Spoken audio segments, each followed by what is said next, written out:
आचार्य चाणक्य की नीतियों को जानने के लिए लोग व्याकुल होते हैं, क्योंकि उन्होंने कई सारी बातें मानव कल्याण के लिए बताई हैं।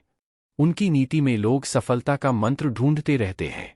भले वो आज हमारे बीच मौजूद नहीं है, लेकिन लोग उनकी नीतियों में बुलंदियों तक पहुंचने का रास्ता ढूंढते हैं।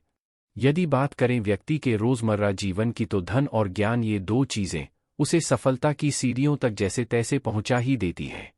कितनी भी विषम परिस्थिति हो, मनुष्य पैसे और जानकारी के बल पर अपने आप को मुश्किलों से छुड़ा लेता है। लेकिन चाणक्य ने अपनी एक नीति में इन दोनों चीजों को क्यों व्यर्थ बताया है? पुस्तकेषु च या विद्यापरहस्तेषु च यद्धनम कार्यकाले समुत्पन्ने न सा विद्या न तद्धनम। चाणक्य इस श्लोक के माध्यम से कहते हैं कि जो ज्ञान किताबों तक सीमित है, वह ज्ञान व्यक्ति के किसी काम का नहीं है। किताबी ज्ञान के साथ ही साथ व्यक्ति को सामाजिक ज्ञान और उसकी बेहतर समझ होना जरूरी है, तभी वह ज्ञानता की श्रेणी में आएगा, नहीं तो किताबी ज्ञान सिर्फ पुस्तकों तक सीमित रह जाता है। धन के विषय में चाणक्य कहते हैं कि स्वयं का धन कितना भी हो, लेकिन दूसरों के हाथों में होने से वह धन किसी काम का नहीं है।